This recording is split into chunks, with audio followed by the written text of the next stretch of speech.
네, 안녕하십니까. 개혁책방입니다. 오늘은 예배 수업 6번째 시간입니다. 사도신경과 십계명, 고백과 율법이 살아있는 예배, 이 부분을 함께 읽도록 할 건데요.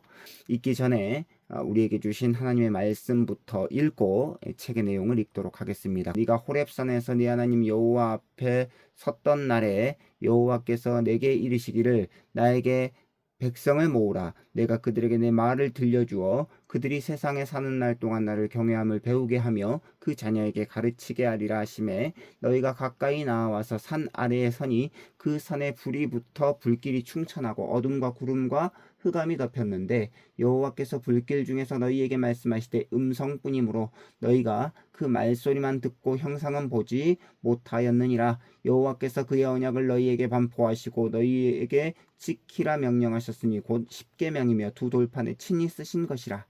그때에 여호와께서 내게 명령하사 너희에게 규례와 법도를 교훈하게 하셨나니 이는 너희가 거기로 건너가 받을 땅에서 행하게 하려 하심이니라. 로마서 10장 10절 사람이 마음으로 믿어 의에 이르고 입으로 시인하여 구원에 이르느니라. 생각해 보기입니다. 예배 때 사도신경을 고백하지 않는 교회는 이단인가요?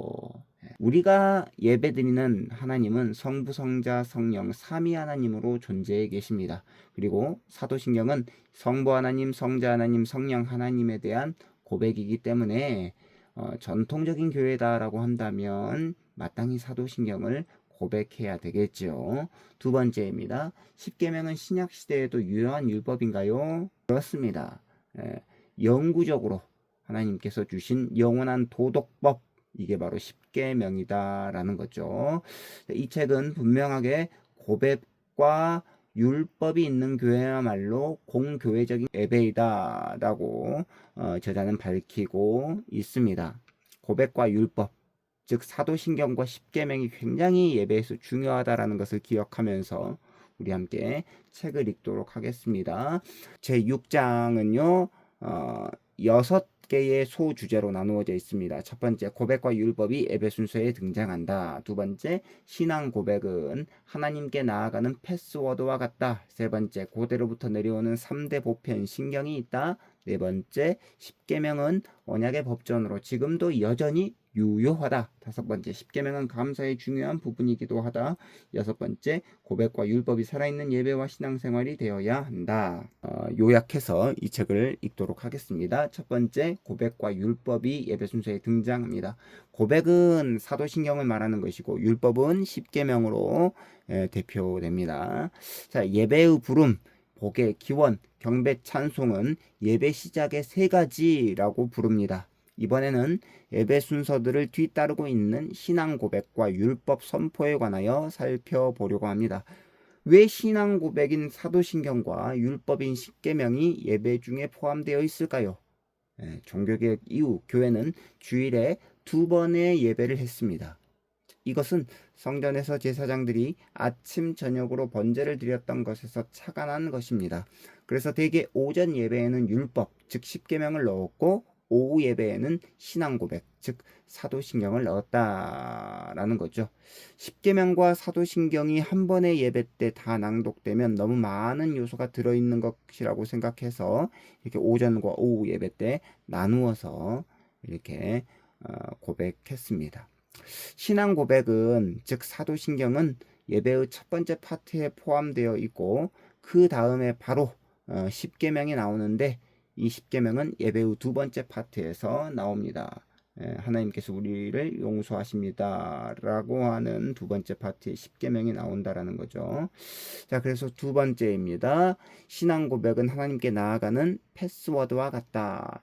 중요한 것은 교회는 처음부터 고백하는 교회였으며 그래서 예배 때 고백이 적절한 자리를 차지해야 한다는 사실입니다. 오늘 본문 말씀 신약성경 로마서 10장 10절 말씀에서도 입으로 시인하는 것, 즉 고백하는 것이 매우 중요하다라는 것을 강조하고 있습니다. 그래서 이렇게 말씀하죠. 사람이 마음으로 믿어 의에 이르고 입으로 시인하여 구원에 이르느니라. 즉 입으로 고백하여 구원에 이른다라는 거죠. 기독교는 심리 종교도 아니고 성찰의 종교도 아닙니다. 내적으로 성찰하고 끝나버리는 것이 아니라 반드시 입으로 시인해야 됩니다. 입으로 고백해야 됩니다. 나의 믿음이 참이다라는 것을 어떻게 알 수 있습니까? 입으로 고백함으로 알 수 있다라는 거죠. 여기서 시인하다라고 하는 단어는 같은 것을 말한다는 뜻을 가지고 있습니다. 교회는 어느 시대나 삼위 하나님을 동일하게 고백합니다. 우리는 이 시인이 공적인 것임을 알아야 합니다. 즉, 이 고백이 공적인 것임을 알아야 된다는 거죠. 예배를 포함하여 공적인 자리에서 고백하는 삶을 사는 것, 이게 굉장히 중요합니다. 나는 삼위 하나님을 믿는 사람이다라고 고백하고 사는 것, 이것이 바로 우리가 고백하는 사도신경의 내용이다라는 거죠. 자, 세 번째입니다. 고대로부터 내려오는 3대 보편 신경이 있습니다. 그 3대 보편 신경을 사도신경, 니케아 신경, 아타나시우스 신경이라고 부르죠. 사도신경은 라틴어를 사용하는 서방교회에 고백한 대표적인 신경이다라는 것입니다. 사도신경이 발생하게 된 배경은 삼위 하나님의 이름으로 받는 세례에 있었습니다. 마태복음 28장에 보게 되시면 예수님께서 명령하신 그 명령에 근거하여 교회는 세례받은 이들에게 성부, 성자, 성령 삼위 하나님의 각 위격을 믿는지 묻고 답을 할 때마다 물에 잠그는 그 세례의 의식을 행했습니다. 그래서 우리가 교회에서 사도신경을 하는 것은 우리의 세례와 이렇게 큰 연관이 있다는 것을 기억할 필요가 있습니다. 두 번째, 니케아 신경이 있는데요. 이것은 동방교회의 신경입니다. 이 신경은 주후 325년 니케아 공의회에서 작성한 신경이고요. 예수 그리스도의 신성을 부인하는 아리우스의 주장을 반박하면서 작성한 신경입니다.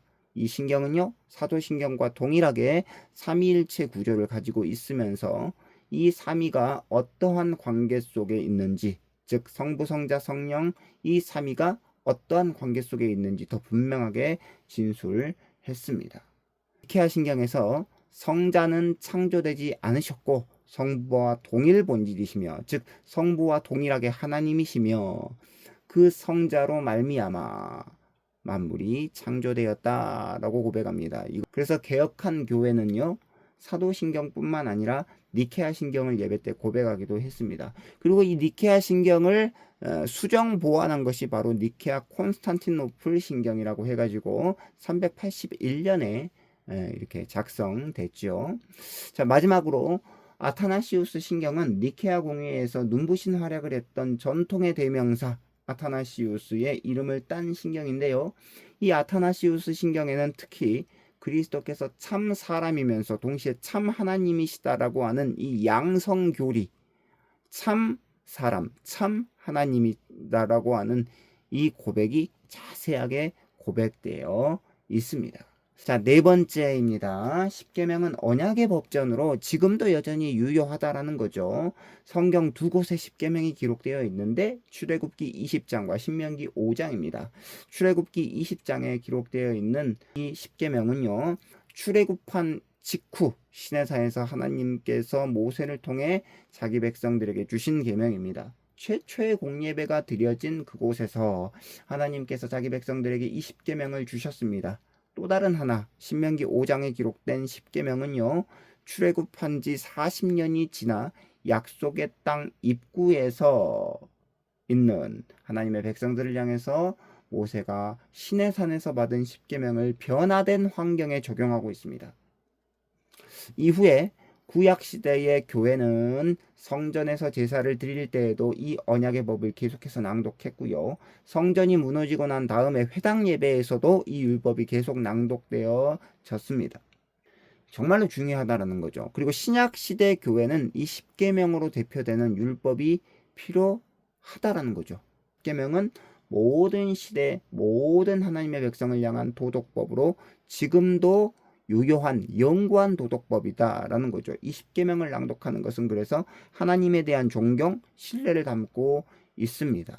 그러면 왜 이 십계명이 그토록 중요하냐라는 거죠. 이 십계명은 감사의 중요한 부분이기 때문에 그렇습니다. 그래서 다섯 번째입니다. 십계명은 감사의 중요한 부분이기도 하다. 십계명이 예배 순서에 어디쯤 자리 잡는 것이 좋을까요? 예배의 두 번째 파트인 하나님께서 용서하십니다 라고 하는 파트를 이끄는 순서로 잡았습니다. 십계명은 우리의 죄악을 비춰보기 위한 거울 역할을 하기 때문이죠. 이러한 생각은 독일의 종교개혁자 마르틴 루터의 생각에 가깝습니다. 종교개혁자 칼뱅은요, 여기서 한 걸음 더 나아갑니다. 칼뱅은 신자들에게 율법은 무엇보다도 감사의 요소라고 생각했습니다. 루터와는 조금 다르죠.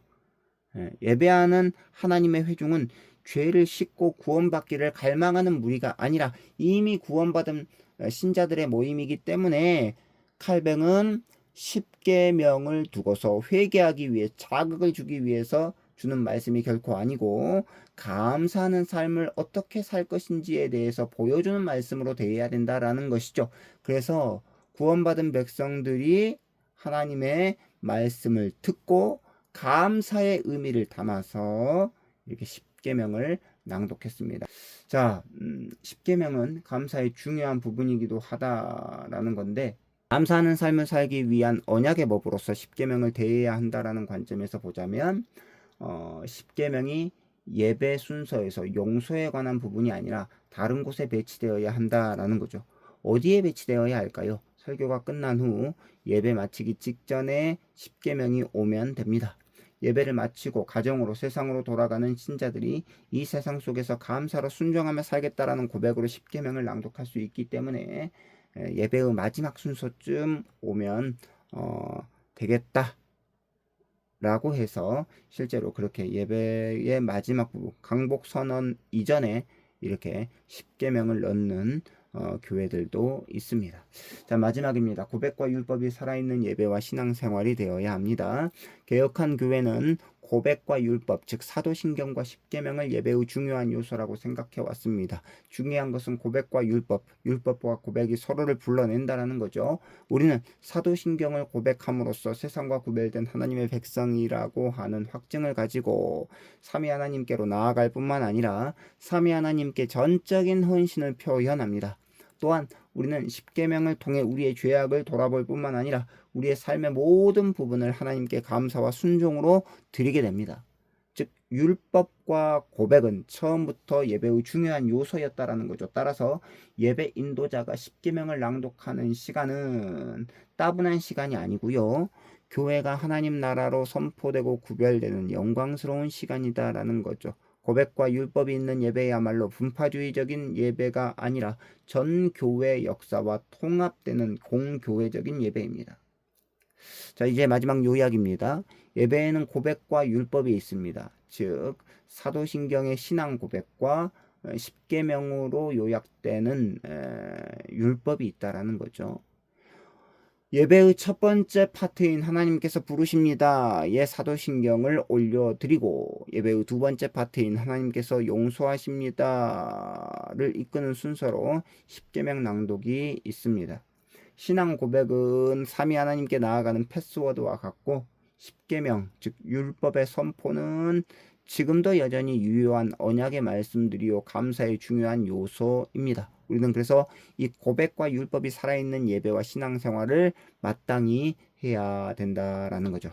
자, 오늘 여기까지 우리가 살펴보았고 다음 시간에는 제 7장으로 찾아뵙도록 하겠습니다. 좋아요와 구독은 저에게 큰 힘이 됩니다. 감사합니다. 안녕히 계십시오.